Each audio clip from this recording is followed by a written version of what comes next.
Hello lads, I welcome you all to a new video. Today we are continuing off in the Fruits of Grisaia. Let's get right into it, shall we? I'm not sure if that wasn't what she was looking for, or if she's just lost the will to go on, but Michiru glares at me while emitting a sound reminiscent of a malfunctioning industrial machine.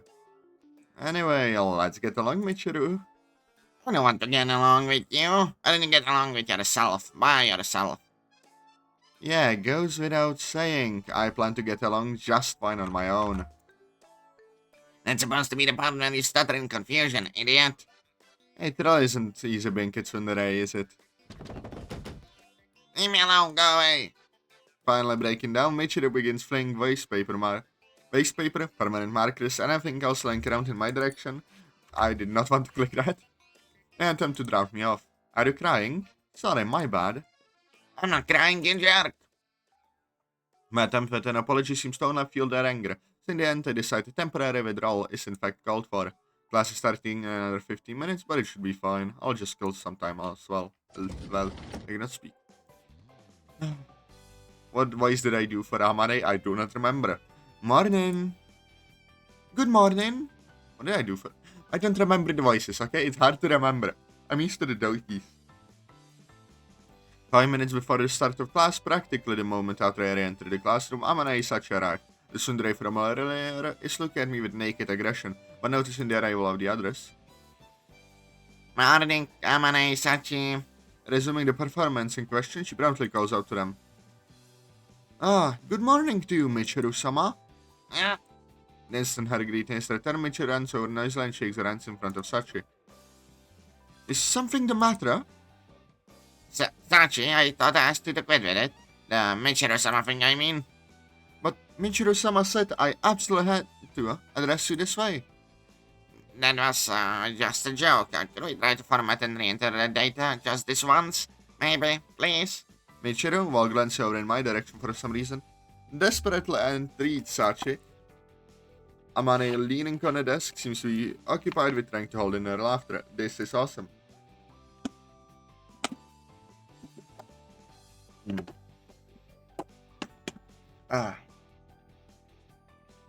But I was told absolutely, so I was only... Don't cry. Hold on a second, this is an order. I ruined my throat from yesterday's stream, bloody hell. I cannot do that voice at the moment, like the more harsher one. Understood, I won't cry. Then Michiru speaks, Sachi's tear abruptly vanishes as if someone threw a switch. Michiru watches her cautiously, sweating heavily. Sheesh, fine, whatever, I'm not going to force her or anything, so call me what you want. Certainly, Michiru-sama. Michiru staggers her way back to the seat, with all the vitality of a limp rag. You feeling alright, Michiru-sama? I'll kill you. Sorry, just wanted to give it a try. Michiru collapses weakly onto the desk. Morning. Wait, what? What will I do? Morning. Wait, no. With her, I'll do the side voice, I guess. Mike's lisping voice sounds from the rear of the classroom. Seems like she might not be used to my presence yet, judging from the way she beelines straight for Amane, has herself behind her, and steals glimpses at me. Morning, your shyness or terror of man or whatever continues to impress me. Makina, it's alright, he might be a bit of a pain in the neck, but this guy doesn't seem like a shady character or anything. Appreciate it, Michiru. It's not like I did it for your sake or anything. Perfect, that was absolutely perfect just now. Keep up the good work. Apart from the large woman, this bunch seems to present quite a variety of communication difficulties. Nothing but fantastically normal students here, eh, Principal? As if in response to my sarcasm with the chiming of the opening bell. Good morning! The perfectly normal Principal appears before my eyes. Wait a second, there's only 4. As we arrived at the beginning of the school day, I noticed the difference from the information I heard yesterday. Nice to see everyone, or not quite yet. Standing at the podium, the Principal notices the regalia at a glance. Sakaki-san is absent today, I suppose? Her tone seems to be asking if anyone's familiar with the circumstances. Our executive is probably just taking advantage of our flexible working hours again, as has been pretty common for her lately. Fair enough, she hasn't been here much except the evenings for a while now. What's going on with Yumi-chan? I wonder if something happened.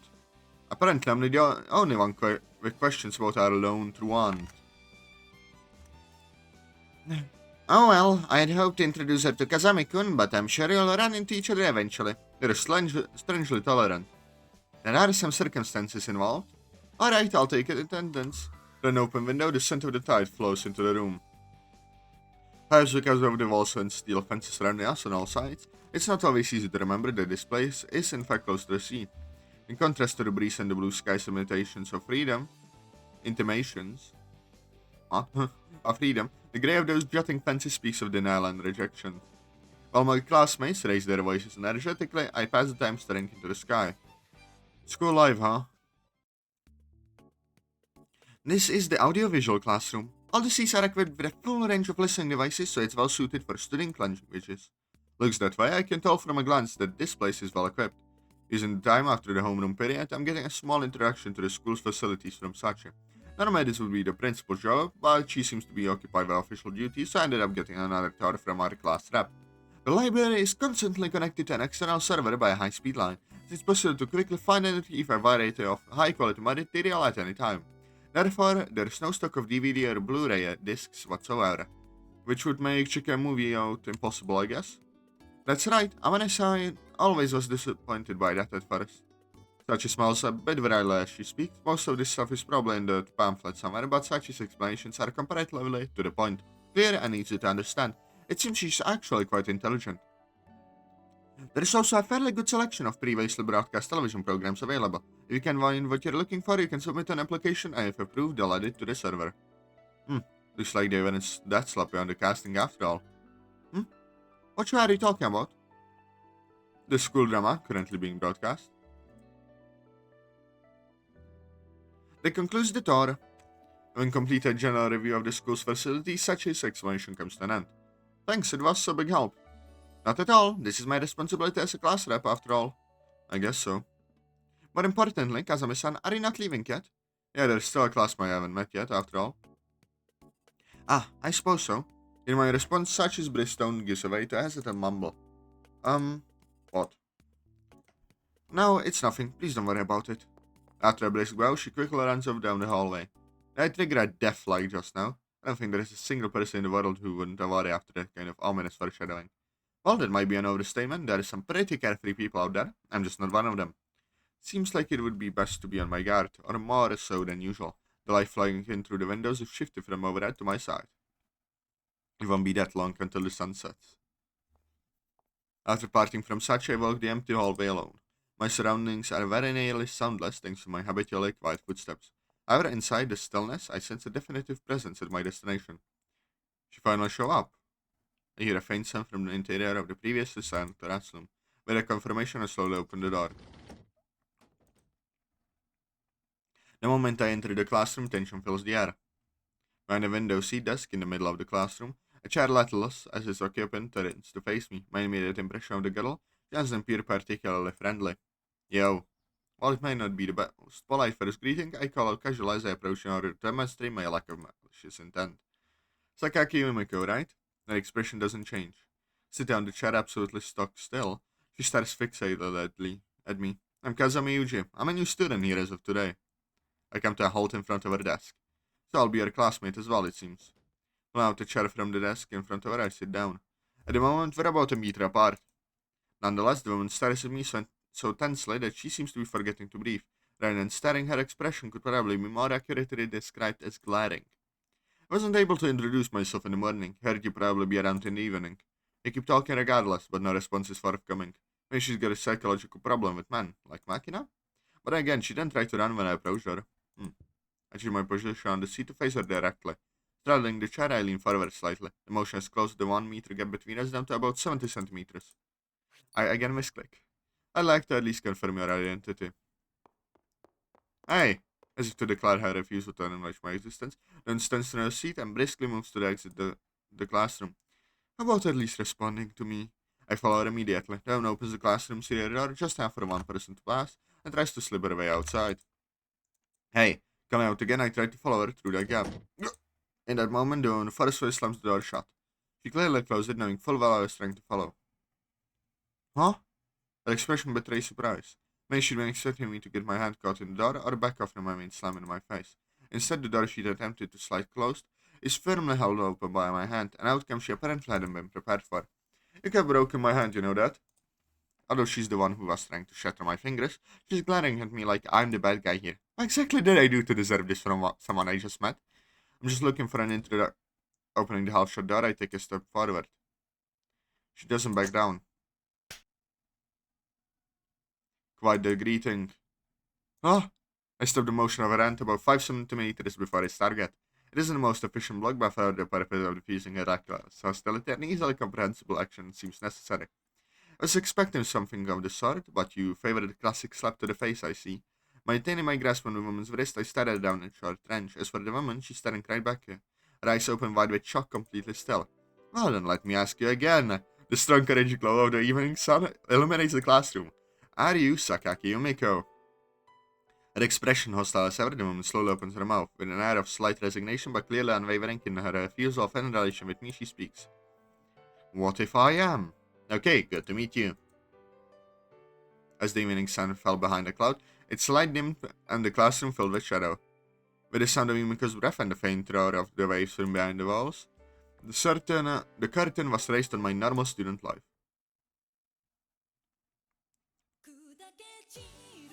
Oh.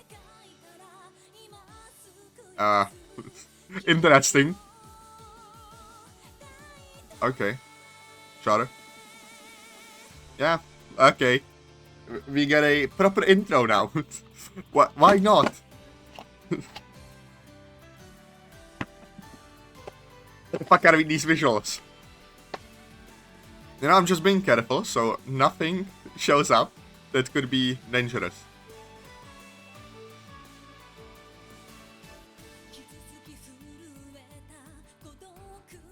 Oh dear God, please do not show anything. I do not want to need to censor shit. Not yet.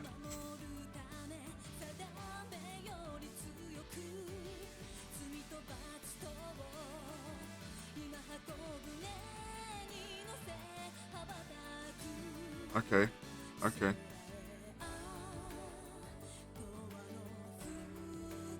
1.4 meters? Jesus Christ. What are these shots? Please stop. No.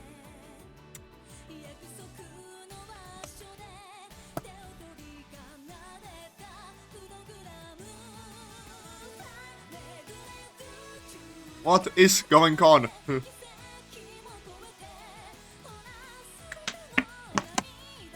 Please.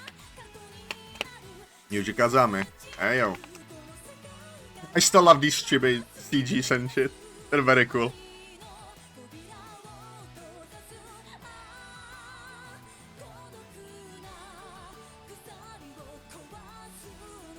Please stop.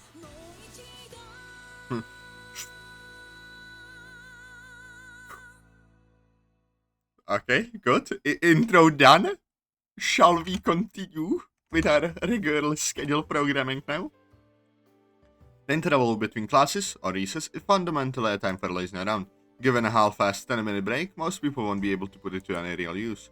I myself imagined a school life along those relaxed lines, and I was looking forward to spending some aimless time right around now, but...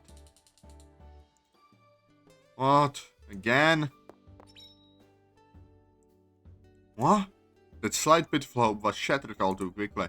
Of course I'm not going to break a sweat from any attack of Yumiko's, but being slashed at with a blade isn't the kind of pleasant breather I had in mind. How did you dodge that? I guess she had thought it a particularly well-timed attack, judging from the shocked gaze she's directing at me as she catches her breath. Of course, given that conspicuous clicking sound had her plainly audible footsteps, she might as well have been screaming, "Here I come!" But they moves at half speed in my immediate vicinity. Given a straight answer would be a pain, so I pull something out of my ass. Huh? No way. Yeah, I'm just screwing with ya. Make a fool out of me, will ya? You'll pay for that. Maybe just me, but I think trying to stab your classmate is somewhat worse. It's not a crime until you actually get stabbed. What? This woman's copy of the criminal code seems to be missing the page on attempted murder. But judging from the way she momentarily bought my nonsense, she's unexpectedly airheaded. Maybe a bit naive would be the nicer way to put it. You'd better remember my face. There's only 6 of us here, it will be harder to forget. You're making a fool out of me again. That's not what I meant. So glaring in my direction, Yumiko retracts the blade of her box cutter. Why a box cutter? At least get a cool knife. Like, take inspiration from Yure. She has ornamented knives and shit. And Snurte in displeasure leaves with a flutter of her skirt. Didn't take long for you to land yourself in a mess, Yuji-kun. When I returned to the classroom, Anna is trying to start a conversation. I guess the story of the knife assault in question is already spread around the classroom, as my problem with Yumiko seems to be common knowledge. It's not like she's doing me any harm, but I can't say I'm enjoying this. In our first encounter, I approached the stubbornly silent Yumiko in a physical sense. The outcome was her initial act of rejection. In part, it might have been the result of my own heightened awareness. Such as have ended far should put me on guard, and I have tendency not to trust someone I'm meeting for the first time. At that time, while certain felt animosity from her, it wasn't so intense as to discourage me from approaching. However, from our second encounter on, Yumiko bared open hostility toward me. What's worse, apparently having come to the conclusion that she wasn't a match for me barehanded, she's been swinging around the box cutter of all things. According to Amane, it seems that Yumiko has something of a habit of brandishing retractable knives at people. Of course, her goal is usually more intimidation than anything else, but, speaking as the target this time, I can sense there is part of her that's seriously trying to stab me. It's not the best feeling in the world. Maybe she's recognized as her rival. She does threaten us with her cutlass sometimes, but she never slashes at us for real like that. I'd really prefer to avoid that kind of recognition. It's your own fault for approaching her all of a sudden, then you realize that when you got near, she's got that glaringly obvious barrier around her personal space. Then notice.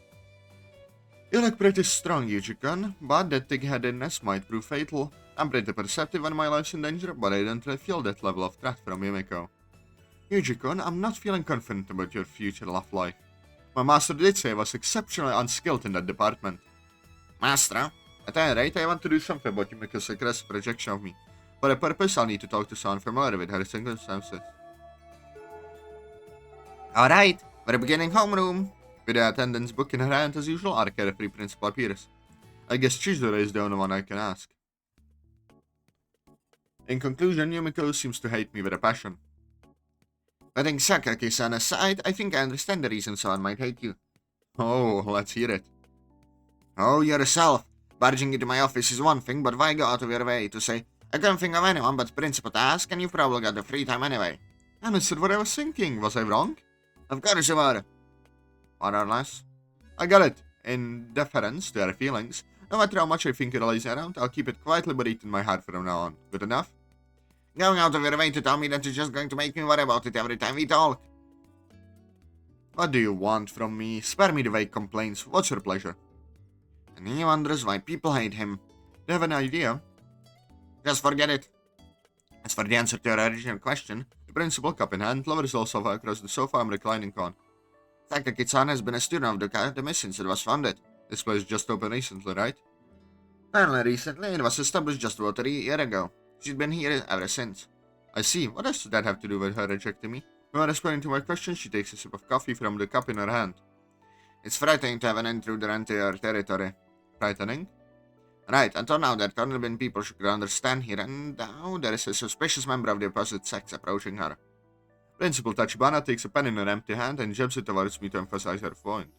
Therefore, she's trying to eliminate that intruder, I would think. Hazing, is it? A bit of bullying comes with being a fresh recruit, but I didn't expect the same here. If this is bullying, I don't think I've ever seen a stranger case. Apparently unconvinced by the idea of Sakaki stealing my lunch money, Principal Tachibana hides a snort of laughter behind her hand. Although it's certainly amusing considering the balance of her physical strength, I don't see how I can manage a decent student life at this rate. I wanted to have provided a moment of amusement for our perpetually overworked principal, but I came here hoping to have a path toward overcoming this challenge illuminated by her educational guidance. It feels more like you came here to bully me. Cranky from beginning to the end, ultimately the principal didn't provide me with any useful advice. This is what a school is like, so figure it out for yourself. A normal school life means few problems like this, and I have to admit she managed to dodge the issue reasonably well with that last line. In any case, since she didn't have any clear answers for me, I'm left with no choice but to do as she says and try to work on this over time. I cannot speak. Bloody hell. It's not really my style to go with the flow like this, but if that's the proposal of my education guide, there's no helping it. Go! It looks like a sparring match at this point. Well, we'll leave this sparring match for later. I hope you guys enjoyed the episode. Press like, comment, subscribe, and I'll see you later. Bye bye. Mwah.